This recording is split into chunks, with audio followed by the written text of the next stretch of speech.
میرا مجھے اب فریہ سے طلاق لینے سے کوئی نہیں روک سکتا، لیکن مجھے شاہ فیملی سے نکال دیا گیا ہے۔ تمہیں اس سے کوئی فرق نہیں پڑے گا نا؟ کیوں؟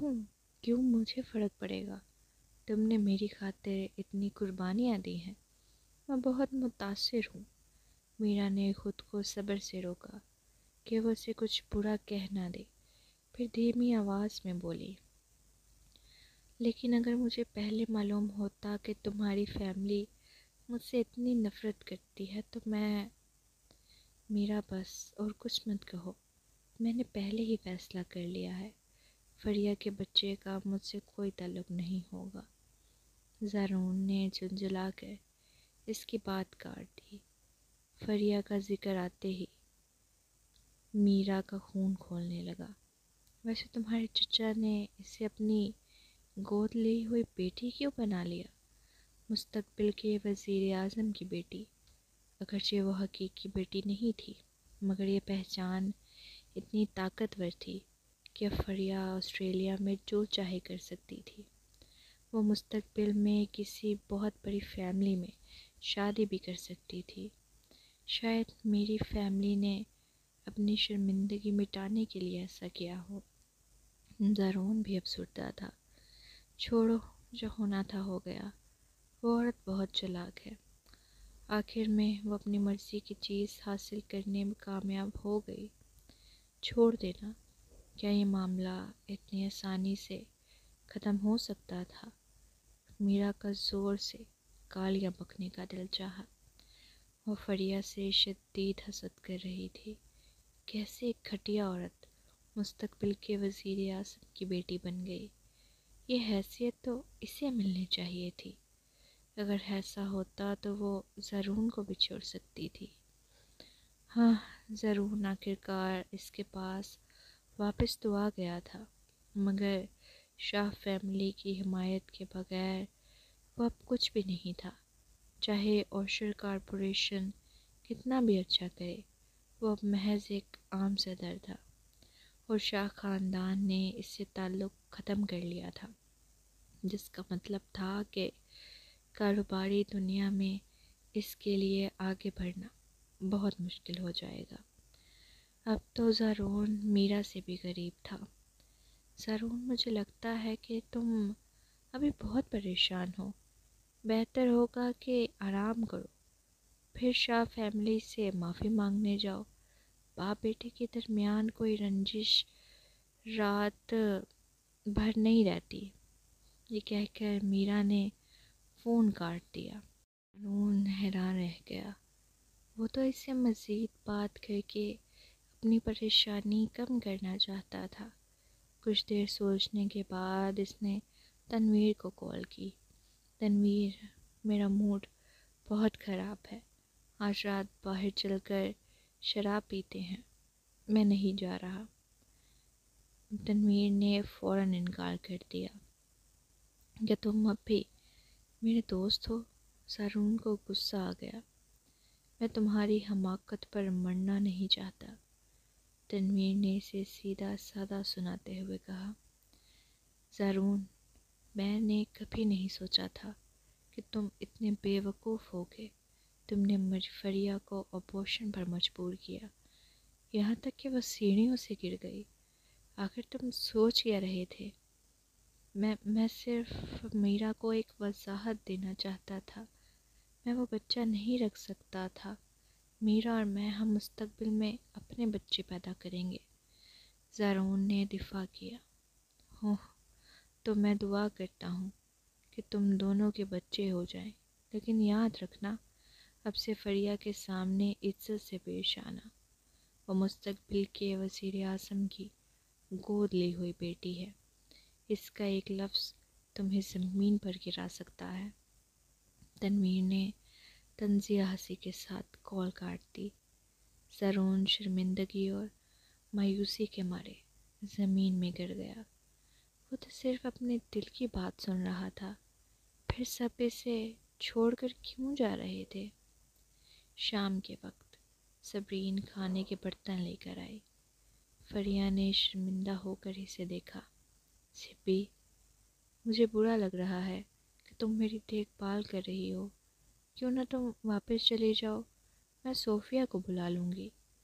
کوئی بات نہیں، اگر میں تمہارے ساتھ نہ ہوتی تو میں کیسی دوست ہوتی، صبرین نے نرمی سے کہا۔ ویسے بھی جب میں امریکہ میں پریگننٹ تھی کہ تم نے میری بہت اچھی دیکھ بھال نہیں کی تھی؟ صبرین نے محسوس کیا کہ فریہ کچھ اداس تھی اور وہ اس کی حالت سمجھ سکتی تھی۔ آخر ایک ایسی عورت کے لیے جو ایک انچاہے بچے کو جنم دے رہی تھی، ایک بڑا حوصلے کا امتحان تھا۔ یہ تو ہے، میں نے امریکہ میں محفین اور محرام کے ساتھ وقت گزار کر واقعی خوشی محسوس کی تھی، فریہ نے آہستہ سے کہا۔ در حقیقت بچے کافی پیارے ہوتے ہیں۔ جیسے ہی فریہ نے اس بارے میں سوچا، اسے اچانک سکون محسوس ہوا۔ آج کل بہت زیادہ دھوکہ باز لوگ ہوتے ہیں، بہتر یہی ہے کہ صرف بچے کو جنم دیا جائے۔ تمہارے پاس ابھی بہت مواقع ہوں گے، خاص طور پر آسٹریلیا کی شہزادی بننے کے بعد۔ تب تمہیں صرف بہترین مرد ہی اپنا بنانے کی کوشش کریں گے۔ ہم فریہ ہنس پڑی۔ کون جانتا ہے، شاید چند سال بعد میں ایک عظیم الشان ضیافت میں لمبا گاؤن پہننے چل رہی ہوں گی، اور جب میں اندو دھوکا کو بازو زارون اور پرواز کو دیکھوں گی کہ وہ عاجزی سے سر جھکائے ایک طرف کھڑے ہیں، تو میں ہاتھ لہرا کر کہوں گی، محافظو، ان دونوں کو کچرے کے ٹکڑوں کو یہاں سے نکال دو۔ انہیں یہاں ہونے کا کوئی حق نہیں، اور نہ ہی میں اپنی قیمتی آنکھوں کو ان سے آلودہ کرنا چاہتی ہوں۔ صبرین نے فریہ کو ہنستا دیکھ کر سکون کا سانس لیا۔ کھانے کے بعد صبرین نے ولید کو کال کی۔ سوری، میں آج رات شفٹ نہیں ہو سکوں گی۔ مجھے نہیں معلوم تھا کہ فریہ کے ساتھ یہ سب ہو جائے گا۔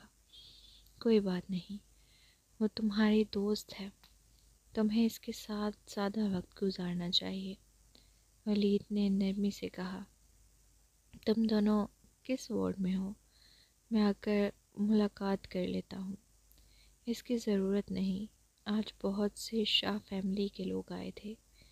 فریہ پہلے ہی چکر محسوس کر رہی ہے، ہمیں اسے آرام کرنے دینا چاہیے۔ ٹھیک ہے، پھر میں کل آ جاؤں گا۔ ولید نے لمحہ بھر کو توقف کیا، پھر اچانک پوچھا، کیا واقعی احسان نے اسے اپنی گود لی ہوئی بیٹی بنا لیا ہے؟ بالکل، انکل احسان نے خود ایک بیان جاری کیا ہے، جب فریہ ٹھیک ہو جائے گی تو شاہ فیملی ایک عظیم الشان تقریب منعقد کرے گی تاکہ فریہ کو باضابطہ طور پر تسلیم کیا جا سکے۔ ولید نے گہری سوچ میں ڈوبے لہجے میں کہا۔ ایسا لگتا ہے کہ یہ حادثہ فریہ کے لیے کسی نعمت سے کم نہیں تھا۔ وزیر اعظم کی گود لی ہوئی بیٹی، یہ حیثیت واقعی غیر معمولی ہے۔ یہ بس ٹھیک ہے، فریہ ان چیزوں کی پرواہ نہیں کرتی۔ صبرین نے اس کی بات سن کر پیشانی پر بل ڈالے۔ اگر کوئی اور یہ بات کہتا تو ٹھیک تھا، مگر ولید تو انہیں اچھی طرح جانتا تھا، اس کا یوں کہنا کچھ عجیب تھا۔ میں نے غلط کہہ دیا، تم لوگ آرام کرو۔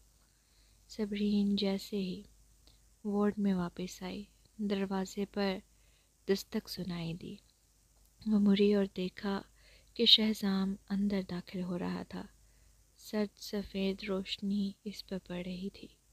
وہ ایک سفید شرٹ اور سیاہ پینٹ میں ملبوس تھا۔ وہ بے حد پرکشش اور باوقار لگ رہا تھا۔ تم یہاں کیوں آئے ہو؟ صبرین کی پیشانی خود بخود شکن آلود ہو گئی۔ فریہ نے بھی شہزام کو ایک طرف سے گھور کر دیکھا۔ شہزام، کیا ہم تمہارے قریبی دوست ہیں؟ تنویر سے سنا کہ تمہاری دوست اسپتال میں ہے اور تم اس کا خیال رکھ رہی ہو۔ میں عیادت کے لیے آیا ہوں۔ شہزام نے ہاتھ میں موجود چیزیں میز پر رکھ دی۔ یہ وہ کوئنہ سلاد ہے جو 5 اسٹار ہوٹل میں تازہ بنایا گیا ہے، اور مجھے کوئنہ سلاد بالکل پسند نہیں، فریہ نے منہ بناتے ہوئے کہا۔ یہ دیکھو، میرے ارد گرد سب کچھ کوئنوں ہی ہے، اور کری فش میں نے تمہارے لیے خریدی ہے۔ شہزام اچانک صبرین کی طرف دیکھنے لگا۔ اس کی آنکھیں اتنی گہری تھیں کہ کوئن میں ڈوب سکتا تھا۔ فریہ کی بات حلق میں رہ گئی۔ کمال ہے، کری فش، یہ تو اس کی سب سے پسندیدہ چیز تھی، لیکن کیا وہ اسے کھا بھی سکتی تھی؟ صبرین کی بھویں تھوڑی سی بڑکی۔ شکریہ، لیکن اگر میں کھانا چاہوں تو خود خرید سکتی ہوں۔ فریہ یہ نہیں کھا سکتی، تم بس اسے ترسا رہے ہو، تمہیں پہلے پسند تھی۔ شہزام کو صبرین نے مسترد کر دیا۔ اس کی لمبی پلکیں افسردگی سے جھک گئیں۔ اس کا چہرہ جو لگتا تھا کہ جیسے فرصت سے تراشا گیا ہو، اتنا تنہا دکھائی دے رہا تھا کہ کوئی بھی عورت اسے دیکھ کر پگھل جاتی۔ صبرین بھی ایک لمحے کے لیے ساکت ہو گئی۔ ایسا لگا جیسے اس نے شہزام کو تکلیف پہنچائی ہو، مگر پھر وہ بے تاثر انداز میں بولی، جو گزر گیا وہ ماضی تھا۔ پہلے میں تم سے محبت کرتی تھی، مگر اب نہیں کرتی۔ ہو، فریہ حیرت سے سانس روک کر رہ گئی۔ یہ الفاظ تو بہت کڑوے تھے۔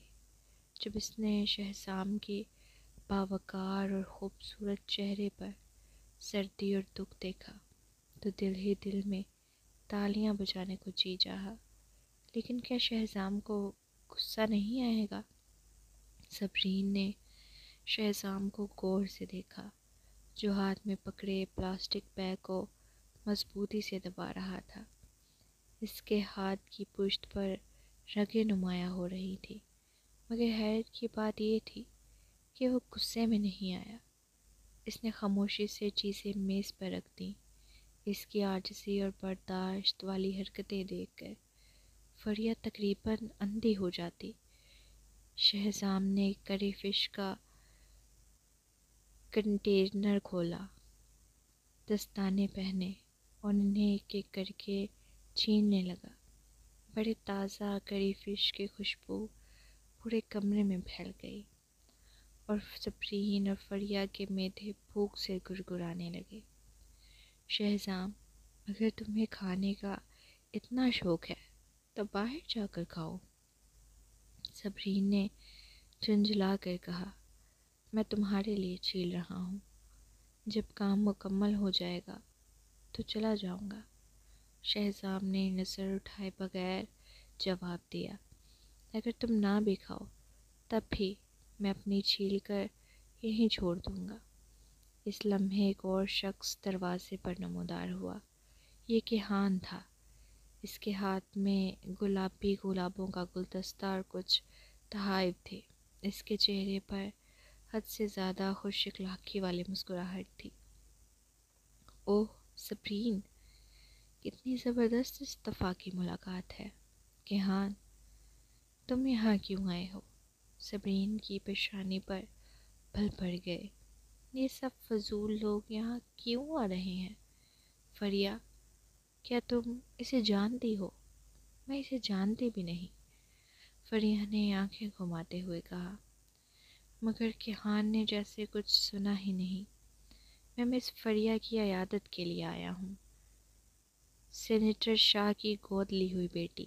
میرے چچا اور وزیر احسان شاہ پرانے جاننے والے ہیں، تو انہوں نے مجھے بھیجا کہ میں تمہاری خیریت دریافت کروں۔ چچا؟ آفتاب؟ صبرین فوراً سمجھ گئی کہ بٹ فیملی یہ موقع وزیر اعظم احسان سے تعلق بنانے کے لیے استعمال کر رہی تھی۔ اب ان کے لیے فریہ ایک نیا مہرہ بن چکی تھی۔ صبرین کو شدید گفت ہوئی۔ یہ لوگ شرم کرنا کب سیکھیں گے؟ کیہان نے شائستگی سے مسکراتے ہوئے مزید کہا، مجھے اندازہ نہیں تھا کہ تم حقیقت میں تصویروں سے بھی زیادہ خوبصورت ہو مس فریا۔ اگرچہ تم بیمار ہو مگر تمہاری خوبصورتی دل کو دھڑکنے پر مجبور کر دیتی ہے۔ شہزام جو کڑی فش چھیل رہا تھا اچانک ہنسا۔ کیہان نے غصے سے اسے گھورا، شہزام تم یہاں کیا کر رہے ہو؟ مجھے اچھی طرح معلوم ہے کہ تم نے کاشان کے ساتھ مل کر مس فریا کو نقصان پہنچایا تھا۔ تمہیں یہاں آنے کا کوئی حق نہیں۔ شہزام نے لاپرواہی سے آئی برو اٹھائے۔ ابھی تک کسی نے مجھے یہاں سے نکالا نہیں، لیکن تم اتنے جلد باز کیوں ہو کہ تم پہلے ہی وزیر اعظم کے داماد بن چکے ہو؟ شہزام کی باتوں میں موجود طنز نے کیہان کو لاجواب کر دیا۔ صبرین اور فریا دونوں دم بہت رہ گئیں۔ صبرین نے فوراً کہا، کیہان کیا تمہاری اور تانیہ کی شادی نہیں ہو چکی؟ کیہان کچھ بولنے ہی والا تھا کہ شہزام نے موقع لے لیا۔ شادی تو طلاق سے ختم کی جا سکتی ہے، ویسے بھی تانیہ کی موجودہ حیثیت کیہان کے معیار پر پوری نہیں اترتی۔ اگر وہ وزیر اعظم کے خاندان سے تعلق جوڑ لے تو یہ اس کے لیے زیادہ فائدہ مند ہوگا، ہے نا؟ شہزام بکواس بند کرو۔ کیہان غصے سے ببھر گیا۔ اس کی نیت واقعی یہی تھی، مگر یہ بات کھلے عام کہنا مناسب نہیں تھا۔ میں تو بس مس فریا کی خوبصورتی کی تعریف کر رہا تھا۔ ہر کوئی تمہاری طرح بے وفا اور بے صبر نہیں ہوتا جو شادی کو بچوں کا کھیل سمجھے۔ شہزام نے سرد نظروں سے اسے دیکھا۔ یہ پہلی بار ہے کہ میں نے ایک شادی شدہ مرد کو کسی اور عورت سے یہ کہتے سنا ہو کہ تمہاری خوبصورتی دل دھڑکنے پر مجبور کر دیتی ہے۔ کیہان کا چہرہ شرمندگی سے سرخ ہو گیا۔ اس کی آنکھوں میں شہزام کے لیے شدید غصہ تھا۔ شہزام زبان سنبھال کر بات کرو۔ کیا تمہیں یاد دلانے کی ضرورت ہے کہ اب تمہاری حیثیت کیا ہے؟ شہزام نے مسکرا کر کہا، کیسے یاد دلاؤ گے؟ کیہان ایک دم خاموش ہو گیا۔ وہ اتنے لوگوں کے سامنے شہزام کو دھمکی دینے کی جرات نہیں کر سکتا تھا۔ اس سے اچانک ایک ترکیب سوچی۔ اس نے فوراً فریا کی طرف مسکراتے ہوئے کہا، مس فریا، کیا آپ چاہتی ہیں کہ میں اسے یہاں سے باہر نکال دوں؟ فریا اچانک الجھ گئی۔ اس نے لاشعوری طور پر صبرین کی طرف دیکھا۔ آخر کار اس نے خنکار کر کہا، سبی تم کیا کہتی ہو؟ پورے کمرے میں خاموشی چھا گئی۔ سب کی نظریں صبرین پر جم گئی، حتیٰ کہ شہزام نے بھی اپنی نظریں اس پر گاڑ دیں۔ صبرین کو شدید غصہ آیا۔ یہ دونوں میری طرف کیوں دیکھ رہے ہیں؟ وہ چاہتی تو کیہان کو ہاں کہہ سکتی تھی، لیکن جب اس نے کیہان کے مغرور انداز کو دیکھا اور پھر شہزام کی پریشان حال بے بس نظروں کو، تو اس کا دل ہلکا سے لرز گیا۔ اگر تم مجھ سے پوچھو تو میں چاہوں گی کہ تم دونوں یہاں سے چلے جاؤ۔ مریض کو آرام کی ضرورت ہے۔ ہم تمہاری نیک نیتی کو سمجھتے ہیں، اس لیے برائے مہربانی یہاں سے چلے جاؤ۔ صبرین نے بے تکلفی سے دونوں مہمانوں کو نکل جانے کو کہا۔ اس نے دونوں کو برابر کی حیثیت دی۔ صبرین کے لبوں کے کنارے شہزام کے لبوں کے کنارے ہلکے سے اوپر اٹھے۔ یہی کافی تھا کہ صبرین نے کیہان کو اسے باہر نکالنے کی اجازت نہیں دی، لیکن کیہان کو شدید بے عزتی محسوس ہوئی۔ وہ پٹ کارپوریشن کا صدر تھا اور اسے شہزام جیسے شخص کے برابر کھڑا کر دیا گیا تھا۔ مگر فریا کی موجودہ حیثیت خاص تھی اور صبرین اس کی قریبی دوست تھی، لہٰذا اسے خاموشی اختیار کرنی پڑی۔ اس نے زبردستی مسکرا کر کہا، تو ہم اب مزید آپ لوگوں کو پریشان نہیں کریں گے۔ جب کیہان جا رہا تھا اس نے غصے سے شہزام کو گھورا۔ شہزام اٹھ کھڑا ہوا، اس کی گہری سحر انگیز نظریں صبرین پر ٹکی رہیں۔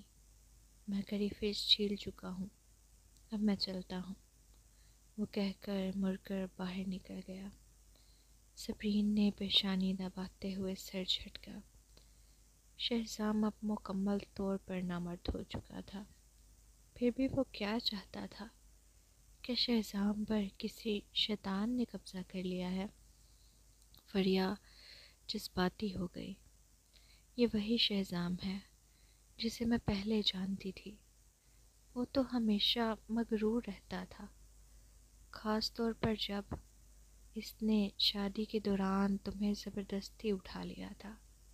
تب مجھے لگا تھا کہ وہ زندگی بھر تمہیں جانے نہیں دے گا۔ کیا وہ واقعی نہیں چھوڑنا چاہتا؟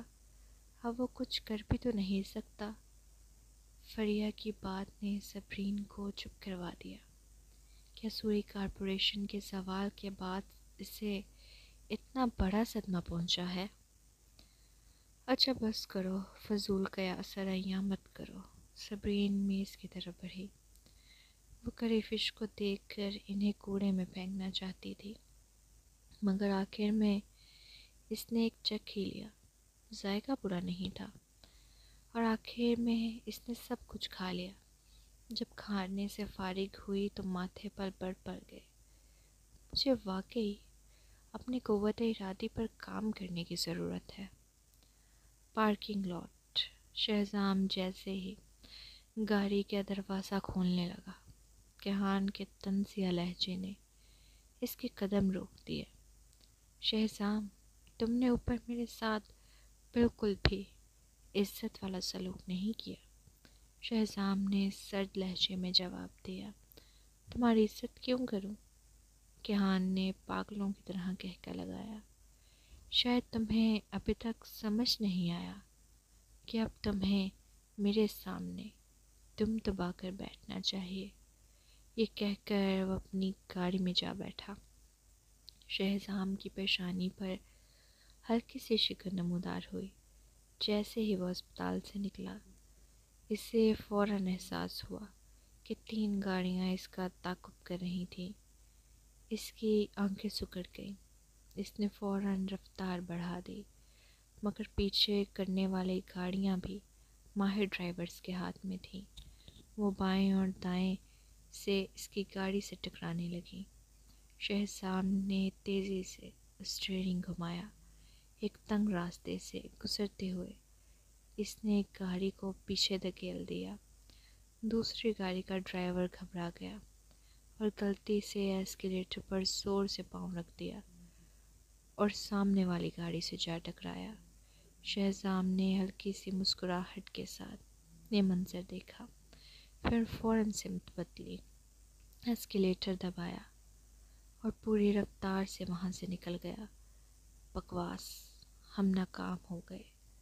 حادثے کے بعد گاڑی کے ڈرائیور نے غصے میں اسٹیئرنگ وہیل پر مکہ مارا۔ اس نے فوراً کیہان کو فون کیا۔ مسٹر کیہان، ہم اسے پکڑنے میں ناکام رہے۔ نکارا لوگ۔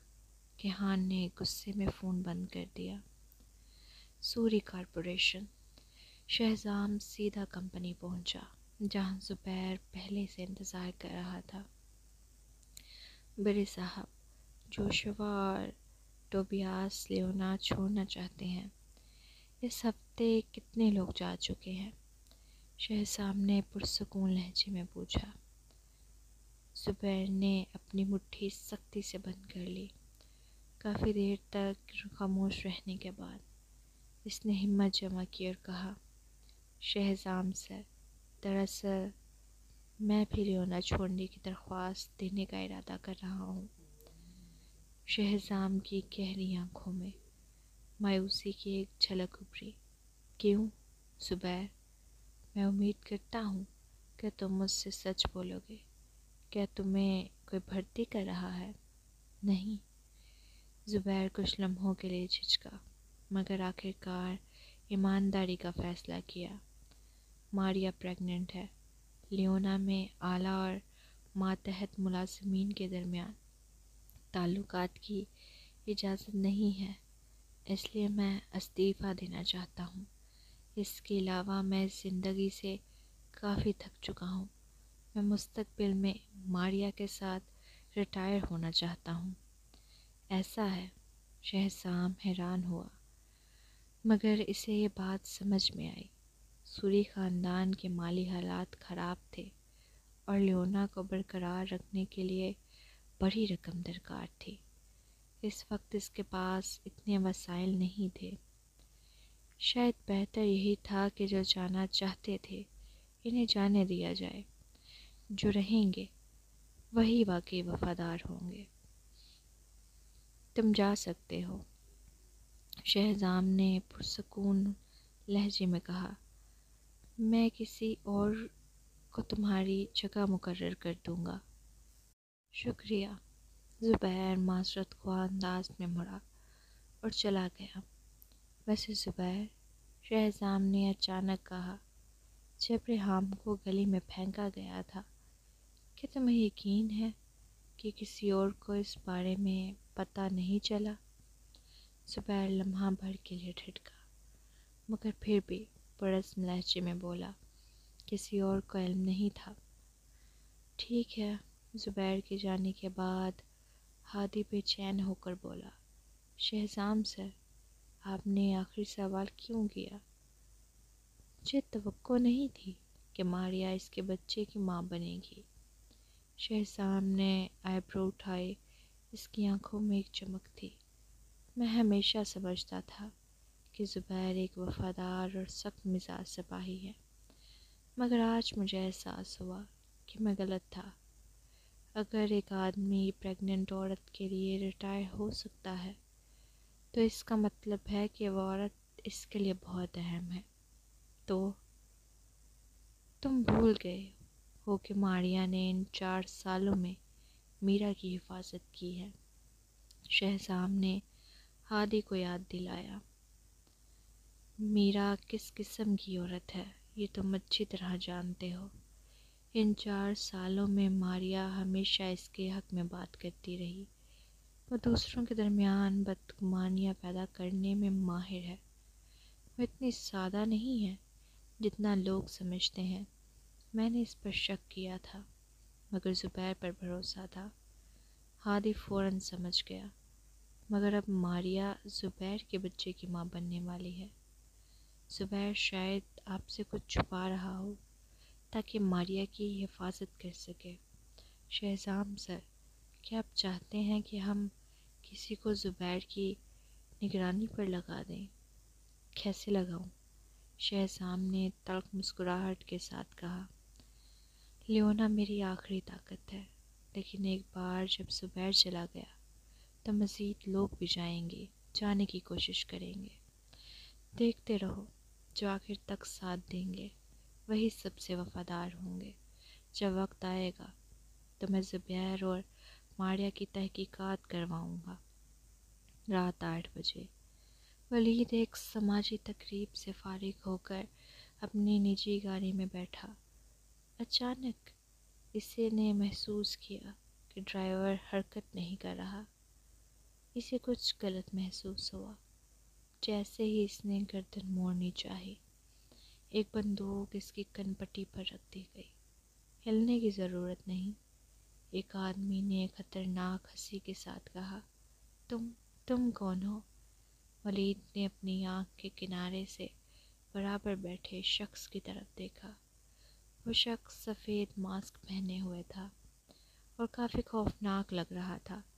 سامنے والی سیٹ پر ایک اور آدمی بیٹھا تھا جو ایک سنہری لائٹر سے کھیل رہا تھا۔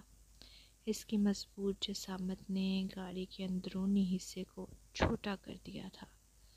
بس تمہیں کچھ شے سمجھانے والا ہوں، وہ آدمی جس کے ہاتھ میں لائٹر تھا بولا۔ ولید، صبرین کو ہاتھ مت لگانا، تم لوگ شہزام کے آدمی ہو۔ ولید کی آنکھوں میں سردی چھلکنے لگی۔ اگر اس کے پیچھے شہزام تھا تو وہ اسے اس کی بھاری قیمت چکانے پر مجبور کر دے گا۔ شہزام دوبارہ کبھی کھڑا نہیں ہو سکے گا۔ ولید پہلے سے ہی شہزام کو سبق سکھانے کا موقع ڈھونڈ رہا تھا۔ نہیں، اس آدمی نے لائٹر جلایا۔ اندھیرے میں آگ کی روشنی چمکنے لگی۔ بس اتنا یاد رکھنا، اگر تم نے صبرین کو ہاتھ لگایا تو میں یہاں بیٹھ کر تمہیں وارننگ نہیں دوں گا، سیدھا تمہاری کھوپڑی میں گولی اتار دوں گا۔